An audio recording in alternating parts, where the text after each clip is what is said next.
뉴스만 틀면 매일같이 들리는 환율 이야기. 사실 이게 뭔지, 왜 중요한지 제대로 알기는 좀 어려웠죠? 오늘 이 원달러 환율이 대체 뭔지, 그리고 이게 왜 우리 지갑 사정에 그렇게까지 영향을 미치는지 그 비밀을 아주 쉽고 명쾌하게 한번 파헤쳐 보겠습니다. 자, 혹시 이런 생각해 보신 적 없으세요? 뉴스에서는 국제 유가가 내렸다고 하는데 왜 내가 가는 주유소 기름값은 그대로거나 오히려 더 비싸게 느껴지는 걸까요? 바로 이 미스테리의 진짜 열쇠가 오늘 우리가 얘기할 환율에 숨어 있습니다. 좋습니다. 그럼 그 기름값 미스터리를 풀기 위한 첫 번째 단서부터 한번 찾아볼까요? 환율이 대체 뭔지 그 진짜 의미부터 알아보겠습니다. 많은 분들이 환율이라고 하면 왠지 복잡한 수학 같고 막 비율 계산해야 할 것 같잖아요? 전혀 그럴 필요 없습니다. 그냥 아주 간단하게 미국 돈 1달러짜리에 붙어 있는 가격표다 이렇게 생각하면 끝이에요. 자, 이렇게 한번 생각해 보죠. 어제는 1,000원 주고 살 수 있었던 달러라는 이름의 장난감이 있었어요. 근데 오늘 가게에 가보니까 그게 1,400원이 된 거예요. 그럼 우리 뭐라고 하죠? 와, 장난감 가격 엄청 올랐네? 하겠죠? 네, 바로 그거예요. 뉴스에서 환율이 올랐다고 말하는 건 복잡하게 생각할 것 없이 그냥 미국 달러라는 상품의 가격이 비싸졌다는 뜻이랑 완전히 똑같은 말입니다. 이 간단한 공식, 이것만 기억하셔도 오늘 내용의 절반은 이해하신 거예요. 그런데 말이죠. 이 달러 가격표는 대체 왜 이렇게 매일같이 정신없이 오르락 내리락 춤을 추는 걸까요? 이 거대한 시장이라는 놀이터에서 이 가격표를 쥐고 흔드는 핵심 주인공들이 있거든요. 지금부터 그들을 만나보겠습니다. 바로 이 세 명의 플레이어입니다. 첫째는 미국의 중앙은행, 둘째는 우리나라에 잘 나가는 대기업들, 그리고 마지막은 한국 시장에 투자하는 외국인들이죠. 이들의 행동 하나하나가 모여서 환율을 결정짓는 겁니다. 자, 첫 번째 주인공 바로 미국 연준입니다.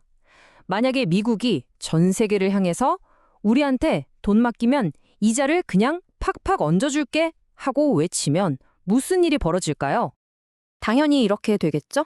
더 높은 이자를 준다니까 전 세계 돈이 전부 미국으로 막 쏠리는 거예요. 그럼 자연스럽게 우리나라에 있던 달러도 빠져나가겠죠? 그럼 시중의 달러가 귀해지니까 그 가격표인 환율은 당연히 쑥 올라가는 겁니다.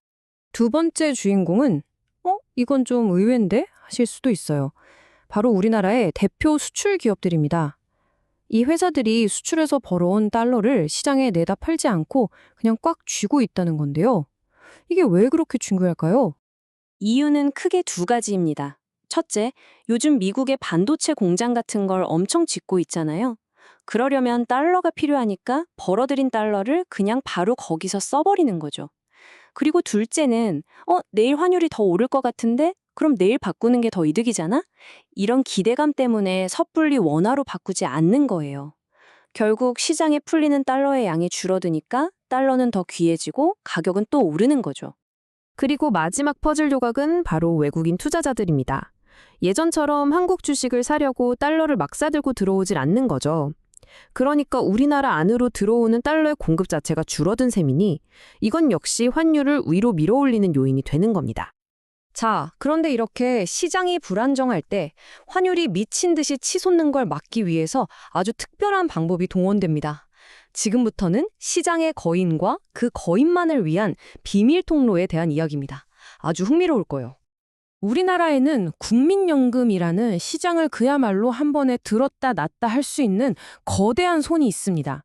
국민연금은 우리 모두의 노후 자금을 불리기 위해 해외에 투자를 해야 하거든요. 그래서 어마어마한 양의 달러가 항상 필요합니다. 한번 상상해 보세요. 이 거인이 갑자기 시장이라는 이 놀이터에 나타나서 여기 있는 달러 내가 싹 다 살게 라고 외치면 과연 무슨 일이 벌어질까요? 당연히 시장이 발칵 뒤집히고 달러가 순식간에 동나면서 가격이 폭등하겠죠. 이걸 막기 위해 비밀 통로가 사용되는 겁니다.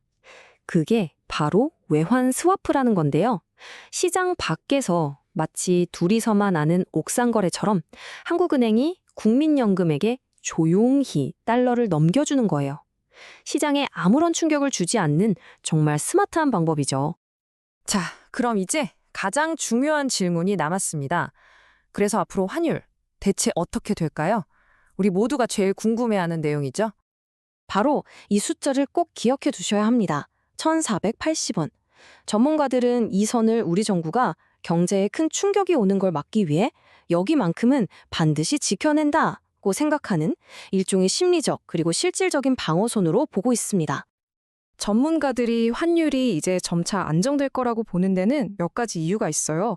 첫째, 그동안 달러를 계속 비싸게 만들었던 미국의 금리 인상 분위기가 좀 꺾일 것 같고요. 둘째, 우리 정부의 방어 의지가 아주 확고합니다. 그리고 마지막으로 이 정도면 달러 가격이 너무 비싸다라고 생각한 똑똑한 개인 투자자들이 이제 슬슬 달러를 팔기 시작한 것도 한몫하고 있습니다. 그래서 결론적으로 시장의 대체적인 시각은 이렇습니다. 환율이 여기서 1,500원을 뚫고 막 폭등하기보다는 점차 1,400원 초반대로 내려오면서 안정세를 찾을 가능성이 높다는 거죠. 자, 오늘 우리는 환율이 그냥 어려운 숫자가 아니라 내 지갑 사정과 바로 연결된 달러의 가격표라는 걸 확인했습니다. 이제 맨 처음에 던졌던 질문, 국제 유가는 내렸다는데 주유소 기름값은 왜 비쌌는지 그 이유를 아시겠죠? 전문가들은 안정을 예측하지만 사실 시장은 언제나 변수로 가득 차 있습니다. 과연 이 예측이 맞을까요? 여러분의 생각은 어떠신가요? 하루 한 알 눈에 보이는 경제 구독과 좋아요 부탁드려요.